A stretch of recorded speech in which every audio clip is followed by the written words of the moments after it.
시청자 여러분 안녕하십니까. 5월 2일 시사정담 시작하겠습니다. 시청자 여러분, 송영길 전 민주당 대표가 오늘 오전 10시 검찰에 자진 출두했으나 검찰은 일정상 조사할 수 없다면서 돌려보냈습니다. 송 전 대표는 출입이 거절되자 서울중앙지검 앞에서 입장 발표를 했는데요. 송 전 대표의 자진 출두 배경과 향후 전망을 백규종 한양대 MPI 최고위 과정 교수님과 자세히 알아보도록 하겠습니다. 백 교수님, 네. 지난달 24일 파리에서 귀국한 송영길 전 대표가 오늘 오전 10시 서울중앙지검에 자진 출두를 했습니다. 어제 이미 네네. 그 담당 변호사를 했죠. 통해서 예고를 했는데, 우리 백 교수님은 수사를 많이 해봤으니까 피의자가 이렇게 마음대로 일방적으로 나 나가겠다 일정을 이렇게 정해가지고 나가는 경우가 있습니까? 일반인들은 상상도 못할 일 이런 사례가 아니에요? 없습니다. 그러니까 이제 범죄 혐의가 있는 사람을 피의자라고 하지 네. 않습니까? 피의자의 신분으로서 내가 내 입맛대로 그러니까요. 내가 정한 날짜에 일시 장소를 정해서 내가 나가겠다 이렇게 하는 건 이것도 일종의 그 어떤 특권의식입니다. 그럴 수도 있죠. 어떤 예. 거냐면 지금 그 송영길 전 대표가 주장하는 부분은 죄가 있으면 나를 구속시켜라 지금 이렇게 주장을 하고 있지 않습니까? 예. 그런데 그 평화와 먹고 사는 문제 연구소라든가 그다음에 보좌관이라든가 이런 분들이 프랑스 파리에 있을 때 이미 이제 여러 차례 해동을 한 걸로 지금 드러나고 있지 않습니까? 예. 그렇다고 하면 수사에 대한 어떤 조언도 받았겠지만 상당히 방어 차원에서 전략을 협의를 했을 것입니다. 예. 그렇기 때문에 지금 형사소송법 200조에 보면 검사와 사법경찰관은 출석 그 요구를 할 수 있게 돼 있거든요. 네, 근데 예. 출석 요구를 하지 않은 상황에서 출석을 하는 건 형사소송법에 배치됩니다. 그러니까 내가 범죄 혐의가 있다고 판단되는 사람이 내가 언제 어디로 나가겠다, 나 조사해라라고 하는 건 지금 일종의 그 수사 기관을 혼란에 좀 빠지게 하는 경우죠. 왜 그러냐면요. 전략적으로 이런 게 있습니다. 아니, 내가 프랑스 파리에서 오겠다, 귀국하겠다고 기자회견 했는데 지금 상당한 기간이 지났는데 아직까지도 검찰이 허둥지둥 되느냐, 나 자신 있어. 이제 이런 의미거든요. 그리고 이제 지지자들에 대한 어떤 여론전, 그 다음에 국민들이나 당원들에 대해서 난 사실 죄가 없어. 왜? 죄가 있다면 내가 이렇게 떳떳하게 나가겠느냐. 이런 어떤 전략적인 접근이 있는 거 보입니다. 예. 그런데 아니 자기를 조사하고 주변 인물들을 괴롭히지 말라 그러는데 주변 인물들을 조사를 해야지. 그러면은 말씀하신 대로 이렇게 서로 입을 맞췄다든가 그런 증거들도 정황들도 다 나오고 있고 또 주변에서 이 돈을 걷어가지고 뿌린 거 아닙니까? 네네. 그럼 그런 사람들을 조사를 안 하고 본인은 돈 뿌린 적도 없고 그 사실도 모르고 아는 게 없다 이러면은 이 사람을 불러서 뭘 조사를 안 하는 거예요? 그런 수사는 이제 사상누각입니다. 예. 무슨 말하면 모래 위에 지금 그렇게 이렇게 쌓아 올려갖고 삼각형으로. 소용없습니다. 예. 바로 무너지는 수사가 되는 거거든요. 그렇기 때문에 지금 9,400만 원, 2021년대 그 더불어민주당 전당대 당대표 뽑는 이게 지금 9,400만 원을 분석을 해보면요. 이렇게 나와 있죠. 6천만 원 같은 경우는 이 300만 원씩 의원들한테 나누면 예. 20명 이상은 그렇죠. 6이 되지 않습니까? 예. 또 50만 원씩 당협위원장이나 뭐 상황실장이나 이런 사람들 당무위원들에게 이제 논아 준 게 지금 3,400만 원인데 뭐 이보다 더 있다는 얘기가 지금 나오고 있거든요. 그런데 이런 그 기초적인 수사를 하지 않고 덜컥 수혜자를 그러니까. 출석시켜서 조사를 한다? 그러면 그럼 이 뭐 수사는 하나만화예요. 수사기관이 수사의 방법이라든가 모든 그런 테크닉은 알아서 하는 것이지 나만 조사하고 다른 사람 하지 말라는 게 그게 상식적으로 얘기가 돼. 이분도 변호사 출신 아닙니까?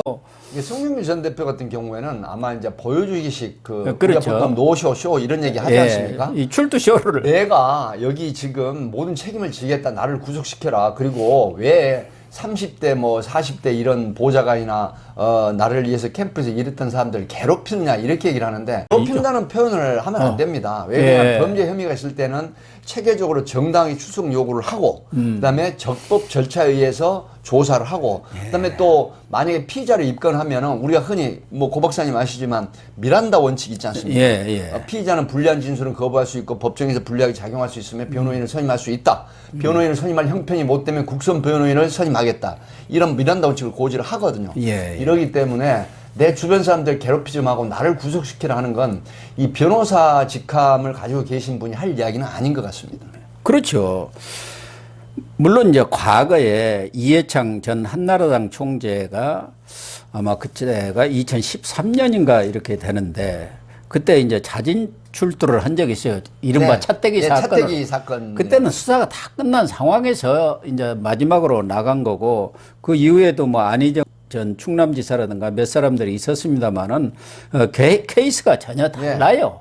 다르고 그런 상황에서 어느 정도 수사가 완료된 시점에서 마지막으로 자기가 나가가지고 모든 문제에 대해서 내 책임이 있다. 내가 가장 중하다. 책임이. 그런 정도의 입장 표명은 할 수 있지만 지금 송 전 대표 이야기는 나 말고 다른 사람 왜 수사하느냐, 그 사람들 왜 괴롭히냐, 이것은 전혀 말이 안 되는 거 아닌가 하는데 이런 사실은 송 전 대표가 말씀드린 대로 변호사이고 이런 상황을 잘 아는데 왜 이런 일을 했느냐. 다 알면서 지금 하고 있는 거 아닙니까? 그렇죠.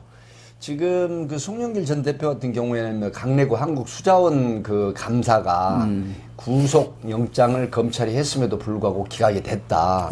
그리고 이제 이런 두 가지 얘기를 했어요. 물국 필반, 그 다음에 가유 불급 이런 얘기를 했거든요. 그러니까 소위 말하면 어떤 일을 할 때 지나치게 욕심을 부리거나 또 지나치면 차고 넘치는 거는 옳지 않다 이제 이런 얘기를 했는데 이건 뭐냐면 검찰을 상대로 비판을 한 거거든요. 근데 굉장히 지금 도발을 하고 있어요. 검찰에. 뭐 저도 그 말씀하셨지만 수사를 해봤지만 만약에 범죄 혐의 대상자, 소위 피의자로 인정이 되는 신분에 있는 사람이 도발을 하게 되면 어떤 효과가 있냐면요. 좀 더 치밀하게 조사나 수사를 하게 됩니다. 왜 그러냐면 수사하는 사람이 사실은 도전을 받는 격이 되거든요. 정당한 적법 절차에서 수사를 하는데 도발을 한다 그러면 송영길 전 대표에게 절대로 유리할 리가 없습니다. 그렇기 때문에 이런 부분을 왜 이런 도발을 하는지 그 지지자들이라든가 주변에서 이제 압수수색이라든가 뭐 참고인이라든가 피의자로 전환되는 사람들에 대한 방어 차원에서 하는지는 모르겠지만 결코 이게 바람직한 그런 그 이론은 아니다. 이렇게 저는 말씀을 드리고 싶습니다. 그래서 결국은 송 전 대표가 뭐 정치를 오래 하신 분이기 때문에 또 변호사로서 법 내용이라든가 절차도 잘 아는 분이기 때문에 하나는 앞서 뭐 백 교수님 말씀하신 대로 여론전 결국은 그렇죠. 이런 부분은 사실관계보다도 여론에서 누가 기선을 제압하느냐. 그러니까 검찰과 기싸움 아니겠습니까? 그런 분석이 있습니다. 그래서 나 떳떳하다. 나 당당한 사람이야. 아무 죄 없어. 이런 것을 국민들한테 각인시키려는 의도가 있는 것. 또 하나는 결국 송 전 대표가 이런 것은 결국은 기소가 되기는 되는데 불구속 기소를 겨냥한 것 아니냐 이런 얘기들이 있어요. 그렇습니다. 정확하게 말씀하셨는데 두 가지가 모두 그 마땅한 분석입니다. 왜 그러냐면 지금 일반 당원들, 국민들, 지지자들에게 나는 정말 떳떳하다. 그리고 내가 전당대 기간 동안에 30분 단위로 전국을 다니면서 당원들 상대로, 국민들 상대로 내가 당대표의 그 당위성을 이렇게 지금 그 홍보를 하고 유세를 했는데 내가 모여서 돈 봉투 돌릴 지금 생각이 없었다라고 하지만 이런 부분은 지금 수사가 진행이 되고 있고요. 가장 근본적인 전략은 어떤 거냐면 검찰과 법원을 상대로 하는 시그널 메시지를 보내는 겁니다. 특히 법원에. 만약에 그렇죠. 검찰이 영장 법원이죠. 청구를 하지 않습니까? 그러면 검사가 영장 청구를 해서 법원에서 실질심사를 하게 됩니다. 법원의 판사가 이전에 뭐 보도된 거나 이런 상황을 보면 증거인멸의 우려는 별도로 차치하고 피의자가 도주할 염려가 없구나. 이런 인식을 하게 되거든요. 그리고 검찰 수사에 적극적으로 지금 협조한 듯한 모습을 보이는 스스로 자진해서 출소를 한다고 하는 이런 전략적 보여주기 방법인데 결국 이거는 영장 실질심사를 담당하는 판사로부터 나는 도주의 염려가 없으니 혹시 검찰에서 영장 청구를 하게 되면 나를 구속하지 말고 불구속으로 조사받게 해달라. 그건 또 어디서 나오냐면요.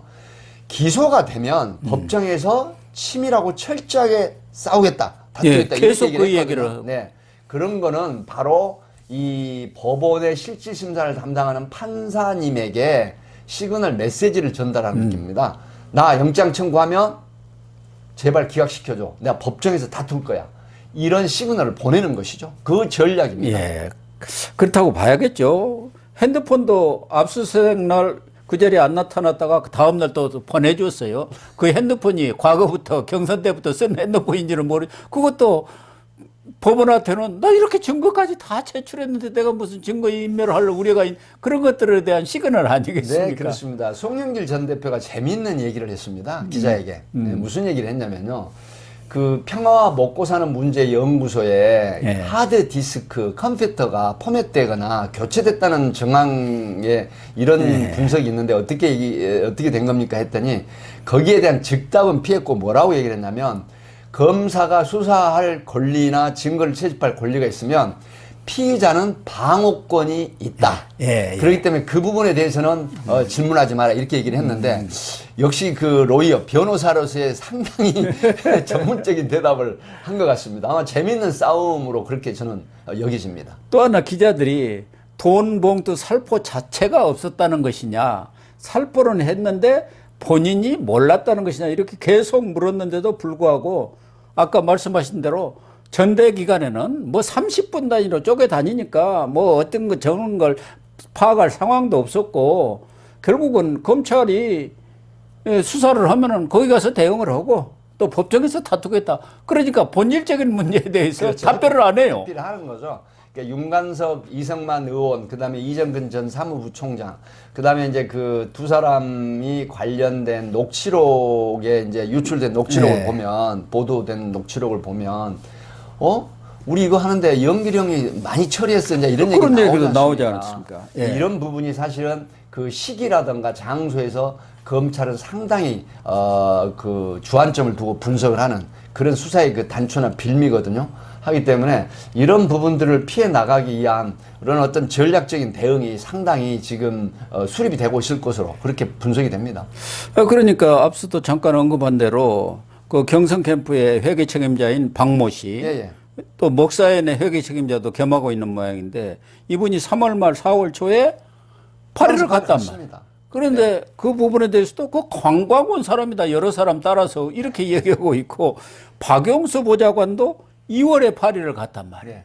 그럼 그 사람들이 뭘로 갔겠습니까? 핑자해서 말 맞추기 하러 갔을 텐데 이런 것에 대해서도 그 압수수색은 한참 뒤에 이루어진 거 아니냐? 3월 12일인가 그 뭐 4월 12일인가 그 전에 그 사람들이 그 사건 자체를 모르는 사람들이 와갖고 무슨 입을 맞추냐 이렇게 지금 해명을 하고 있거든요. 이게 지금 돈봉투 의혹이 작년 말쯤부터 슬슬 지금 풍겨서 나온 걸로 알고 있거든요. 그리고 3월 예. 말에 기사화됐어요. 예, 그 기사화됐고요. 그렇기 때문에 이제 이런 부분들의 어떤 그 대응이나 전략이 없을 수 없다고 보거든요. 그리고 제가 앞에 말씀드린 부분이 있는데 지금 그 평화 먹고 사는 문제 연구소에 변호사 분인데 이런 얘기를 했다는 게 좀 이해가 안 되는 부분이 하나 있습니다. 뭐냐면요. 수사 대상, 압수수색 검증 대상의 물품이라든가 이런 특히 그 컴퓨터 같은 게 포맷되거나 이 그 하드 디스크가 교체가 되면요. 이게 뭐가 되냐면 증거인멸 또 증거인멸 교사 지시자 이게 딱 떨어집니다. 그래서 이 재판에 굉장히 불리하게 영향을 미치고 또 수사에도 상당히 그 영향을 미치는 부분이 있거든요. 예. 그래서 그게 포렌식을 할 때 그 어떠한 파일이 있느냐에 따라서 이제 수사의 그 증거로 채택이 되는데 이런 부분이 포맷돼 버리고 그 하드 디스크가 교체됐다고 하는 부분은 아마 검찰에서 이게 확인이 되면은 증거인멸이나 증거인멸 교사로 누군가를 또 피의자로 입건할 가능성이 있습니다. 그렇기 때문에 적어도 이런 부분은 수사가 개시된 이전이라면 몰라도 수사가 개시된 이후에 이 컴퓨터가 포맷되거나 그 하드 디스크가 교체됐다고 하면 절대로 증거인멸이나 증거인멸 교사를 피해갈 수 없다는 걸 참고로 말씀드립니다. 그러니까 그 하드 디스크가 4월 12일 압수수색 이후에 그렇게 포맷 또는 교체됐다는 네. 건데 그 부분도 기자들이 물으니까 그것이 교체됐는지 포맷이 됐는지 얘기는 안 하고 피의자 방어권. 예, 방어권 차원에서 법원에 가서 정당하게 다투겠다 이렇게만 얘기하고 있는 거예요. 그래서 저는 이제 변호인 자격이 있는 송영길 전 대표로서는 상당히 그 부적절한 답변이거든요. 예. 왜냐하면 이런 부분을 알고 있음에도 불구하고 피의자 방어권을 내세워서 이런 증거인멸의 시도가 정당화되는 듯한 이런 발언을 하셨다는 게 사실은 어떻게 보면 좀 부적절하다 이렇게 보입니다. 그러네요. 네. 또 하나는 이 먹사연 평화와 먹고 사는 문제 연구소 이게 송영길 대표의 뭐 외곽 조직이라고 하지만 사조직 아니겠습니까? 여기에서 지금 2021년에 후원금이 3억 7천인데 1월에서 4월까지 1억 4천. 네. 이게 이제 경선 자금으로 들어간 것 아니냐. 이런 의심을 지금 받고 있는 거 아니겠습니까? 그리고 이 경선 캠프의 핵심 인물들 이정근, 강내고 이런 사람들이 또 다 이 먹사연의 이사들이고 뭐 핵심 인물들이더라고요. 그래서요, 그 먹사연의 그 핵심 인물들이 이제 송영길 전 대표의 그 핵심 측근들이고, 예. 뭐 시장할 때부터도 관여가 돼 있었던 부분이고, 특히 여기서 좀 눈여겨볼 만한 대목이 그 기부금 중에 1억 원이 넘는 돈이 예. 그 경선 시작되기 한 달쯤으로 해가지고 상당히 많은 돈이 사용이 된 걸로 지금 나오고 있거든요. 예. 이런 부분은 검찰이 수사를 하고 있겠죠. 그러면 그러겠죠. 만약에 이게 경선 캠프에 전달이 됐거나 뭐 사용이 됐다라고 하면 이거 문제 또한 큰 문제가 되거든요. 왜냐하면 이 먹고 사는 문제 연구소에 기부금을 합법적으로 받았지만 그 기부금이 정치적인 목적으로 유용이 됐다라고 하면 이 부분도 상당히 파급이 되는 그런 현상이 나옵니다. 그렇습니다. 그런데 오늘 송 전 대표가 또 하나 주장하고 있는 것은 이 절차적 문제점을 여러 가지 지적을 했더라고요. 하나는 그 녹취 파일 이것을 언론한테 흘린 것은 파일 유출은 심각한 범죄 행위고 위법 증거이기 때문에 증거 능력도 없다는 것이고 이 사안 자체가 돈봉투 사건이라는 게 완전 별건 수사 아니냐. 원래는 이정근 수사하는 건데 별건 수사고 그 별건에다가 또 주변 인물 수사하는 건 이중 별건 수사다. 먼지털이식 수사 아니냐. 이렇게 지금 주장하고 있어요. 이제 송영길 전 대표나 또 그 캠프 쪽 인사들이 그런 주장을 할 수는 있겠습니다만은 이제 입법성이 있다라고 하는 부분은 이제 수사 기관은 범죄 첩보가 있게 되면은 보통 우리가 이제 객관적으로 보면 별건 수사, 먼지털이 수사라고 하지만 이거는 사실은 준용이 안 되는 용어입니다. 왜 그러냐면 범죄가 있는 곳에 수사가 있습니다. 예, 그렇죠. 예, 그렇기 때문에 국가기관의 공복으로서 범죄가 있는 곳을 이걸 외면을 하고 수사를 안 한다고 하면 이거는 직무유기에 해당이 되거든요. 예, 예. 하기 때문에 범죄가 있으면 수사를 해야 됩니다. 당연히 해야 될 사람들이 해야 되는 거기 때문에 예를 들어서 이정근 전 사무부총장의 뇌물수수나 정치자금법 위반에 수사를 하다가 이 녹취록에서 상당히 큰 입법성이 발견이 됐다고 하면 그걸 이거를 수사해야 수사를 하는 안 할 수가 없거든요. 그렇죠. 만약에 이 수사를 안 하게 되면은 소위 말하면 짬짬이 소위 말하면 그 야합했다고 또 나중에 그 그렇게 공격을 되겠죠. 받습니다. 하기 예. 때문에 명확하게 수사를 해야 하는 게 원칙이고 이런 부분들이 결국은 먼지털이식 수사다, 별건 수사다라고 이렇게 주장을 하는 부분은 수사를 몰라도 너무 모르는 또 수사기관의 공복으로서 해야 될 일을 못하게 하는 그런 발언일 수밖에 없는 거죠. 송영길 전 대표가 변호사인데 현업에서 일을 안 하고 바로 변호사가 돼서 실무를 잘 모르시나. 뭐 정치를 일찍 시작하셨기 때문에 예, 뭐 그렇지는 않을 거고 어쨌든 이 검찰 수사의 부당성을 지금 주장하다 보니까 그렇죠. 바로 그렇게 그런 얘기하는 거죠. 거 아니겠습니까? 예, 예. 그게 이제 일종의 프로파간다죠. 네. 예, 선전술이죠. 프로파간다죠. 그러니까 전략적인 접근을 하는 겁니다. 그러니까 지지자들을 달래기도 하고 당원들에 대한 어떤 응원을 기다리기도 하고 예. 또 국민들의 그 여론을 좀 환기시키는 그러면서 사실은 본인 정치도 하고 있습니다 지금. 그렇지요. 예. 당연히 수사가 안 될 걸 알면서 기자들의 어떤 카메라, 스포트라이트를 받는 거잖아요. 예, 그렇죠. 또 많은 사람들이 또 응원이나 지지를 할 수도 있고 그리고 이제 앞에 말씀드린 것처럼 상당히 검찰이 아닌 법원에 그 시그널을 주는 이런 전략. 그러니까 함축적으로 보면 굉장히 머리가 좋다 그런 그 생각이 듭니다. 결국 송영길 전 대표 출두쇼 검찰과 법원 그리고 국민을 향한 일종의 오늘 그 수사를 받으러 간다기보다는 그건 거절될 것을 뻔히 알면서 이제 기자회견 형식 비슷한 것을 통해서 자기 입장을 알리겠다는 전달하는 거죠. 것인데 이런 정도를 가지고 지금 검찰이 팔을 걷어붙이고 나섰는데 검찰을 이길 수 있나요? 어떻게 봅니까? 앞으로 전망이. 지금 이정근 전 사무부총장의 녹취록 3만 개 녹취록 중에 이제 단서가 돼서 수사가 시작이 됐지 않습니까? 예. 그런데 이제 9,400만 원이라는 물증이 정확하게 지금 나왔거든요. 예. 그리고 강내구 한국수산공사 감사를 영장 청구할 때는 영장은 기각이 됐지만 결코 혐의가 입증이 안 돼서 기각된 건 아니고 기각 사유가 뭐냐면 법원의 판사가 이런 얘기를 했습니다. 기히 여기에 다툼이 있는 증거 자료는 모두 확보된 걸로 판단이 됐고 그 다음에 피의자 방어권 차원에서 구태여 구속할 필요가 없다. 이게 기각 사유입니다. 하기 때문에 이런 부분들에 대해서 어떤 범죄 혐의의 입증이 없다라고 볼 수가 없고 그 다음에 관련해서 검찰이 수사를 하고 있는데 이런 부분은 만약에 송영길 전 대표가 수혜자로서 전당대회에 어떤 수혜를 입었다고 하는 부분이 돈봉투 사건에 영향이 있었다고 하면 결코 사법적 잣대를 피해갈 수 없는 그런 요소가 되고 본인의 말대로 법원에서 상당히 치열한 것은 법리적인 다툼뿐만이 아니라 증명력에 대한 다툼도 있을 걸로 그렇게 예상이 됩니다. 송 전 대표는 금배지도 이재명 대표한테 상납이라 할까 뭐 갖다 바쳤어요. 지역구를 물려줘서 뭐 체포 동의안 처리 상황도 아니란 말이에요. 그래서 이재명 대표도 전에 답정 기소다, 답은 정해진 기소다 하는데 이재명 대표든 송영길 전 대표든 간에 불구속 기소냐 구속 기소냐 이건 차이가 엄청나게 크잖아요. 그렇죠. 그러니까 지금 어떻게든 송 전 대표는 불구속 기소를 해보겠다는 생각을 가지고 지금 이렇게 오늘 또 출두쇼를 한 것 같은데 어떨 것 같습니까? 이런 경우 구속이 될 것 같습니까? 아니면 불구속 될 것 같습니까? 지금 이제 검찰의 수사가 어느 정도 있느냐 이렇게 지금 판가름이 나거든요. 예, 그렇죠.